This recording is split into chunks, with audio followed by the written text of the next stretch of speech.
টানা উত্থানের পর পতনের মুখে দেশের পুঁজিবাজার। গেল 11 কার্যদিবসে ঢাকা স্টক এক্সচেঞ্জের সূচক পড়েছে 250 পয়েন্টের বেশি। এর প্রভাবে বাজার মূলধন কমেছে 13,000 কোটি টাকা। বিশ্লেষকরা বলছেন, উত্থান পরবর্তী শেয়ার বিক্রি করে দিয়ে মুনাফা সংগ্রহ করছেন বিনিয়োগকারীরা, যার প্রভাবে পতন চলছে। সেই সঙ্গে অযাচিত হস্তক্ষেপের অভিযোগ তুলছেন বাজার সংশ্লিষ্টরা। বিএনপি সরকার দায়িত্ব নেওয়ার পর প্রধান পুঁজিবাজার ঢাকা স্টক এক্সচেঞ্জের সূচক ছিল 5,570 পয়েন্ট। 4 মাসে তা বেড়ে হয়েছে 5,926 পয়েন্ট। দৈনিক লেনদেন ছাড়াই 1,000 কোটি টাকা। তবে সম্প্রতি বাজারে হঠাৎ পতন শুরু হয়েছে। 21 আগস্ট ডিসিএক্স 5,903 পয়েন্টে অবস্থান করলেও 25 আগস্ট কমে দাঁড়ায় 5,640 পয়েন্টে। সে হিসাবে 11 কার্যদিবসে সূচক কমেছে 263 পয়েন্টের বেশি। বাজার মূলধন কমেছে 13,000 কোটি টাকা, আর লেনদেন নেমে এসেছে 500 কোটি টাকার ঘরে।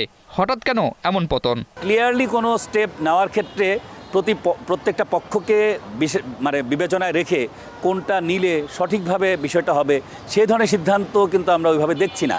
এইসব কারণে কিন্তু আসলে এইসব পলিসি কন্টিনিউশন থাকবে কিনা, বা যারা যেগুলো দিচ্ছে এটা থেকে আসলে কতটুকু পজিটিভ ইম্প্যাক্ট পড়বে, নতুন করে বিনিয়োগকারী আনা, নতুন করে বাজারে ভালো শেয়ার আনা, কোনো কিছুরই কিন্তু দৃশ্যমান কোনো অগ্রগতি দেখা যাচ্ছে না। তো সব কিছু মিলে আমরা মনে হচ্ছে যে বিনিয়োগকারীদের কাছে যেই প্রত্যাশা ছিল, সেই প্রত্যাশার জায়গায় একটা বড় ধরনের গ্যাপ হয়েছে। তাহলে প্রত্যাশার গ্যাপ থেকে কিন্তু আসলে এই ধরনের অবস্থা। এদিকে বিনিয়োগকারীরা বলছেন, সময়ে সময়ে আইন পরিবর্তন হলেও এর বাস্তবায়ন ঘাটতি ও সরকারের আশার বাণীর প্রতিফলন না হওয়ায় বাজারে পতন দেখতে হয়।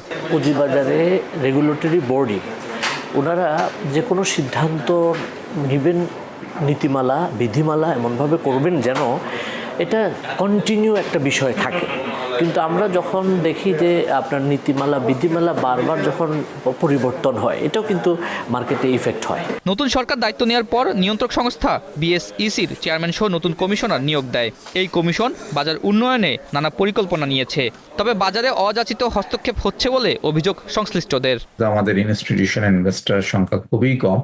আমাদের এখানে প্যানিকটা খুব ফাস্ট ক্রিয়েট হয় এবং ফাস্ট স্প্রেড হয়। তো এটা আমাদের বাজারের যেই ড্রব্যাকগুলি আছে, যে আমরা ইনস্টিটিউশনাল ইনভেস্টর বা ধরেন মিউচুয়াল ফান্ড ইন্ডাস্ট্রিটা ডেভেলপ করতে পারিনি, সেটার জন্য মোটামুটিভাবে আমরা যখন একটা পতন আসে, সে পতনটা যে যারা সাপোর্টিভ রোলটা প্লে করে তাদেরকে সময় মতো আমরা দেখতে পাই না। এত বেশি পড়ার কারণটা যেটা আমি দেখছি সেটা হলো যে হঠাৎ করে ডিএসসি কিছু চিঠি দেওয়া শুরু করলো বিনিয়োগকারী ব্রোকারেজ হাউসে, যে কেন এত কিনছে, কিংবা এই আশয়ের বিষয়ে ফোন করা শুরু করলো যে এত শেয়ার কেন কিনতেছে।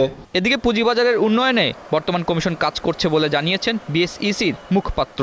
অস্বাভাবিক ঊর্ধ্বগতি এরকম ক্ষেত্রে কোনো সংঘবদ্ধ ব্যক্তি বা কোনো ম্যানিপুলেটর বা কোনো গোষ্ঠী এই সুবিধা নিচ্ছে কিনা, সেইগুলো কমিশন আসলে দেখে। বাজার পতনে বা অস্থিরতা তৈরিতে কোনো কারসাজি যুক্ত আছে কিনা সে বিষয়ে খতিয়ে দেখছে বিএসইসি। সেই সঙ্গে প্রমাণ পেলে কঠোর ব্যবস্থা নেওয়ার হুঁশিয়ারি তাদের।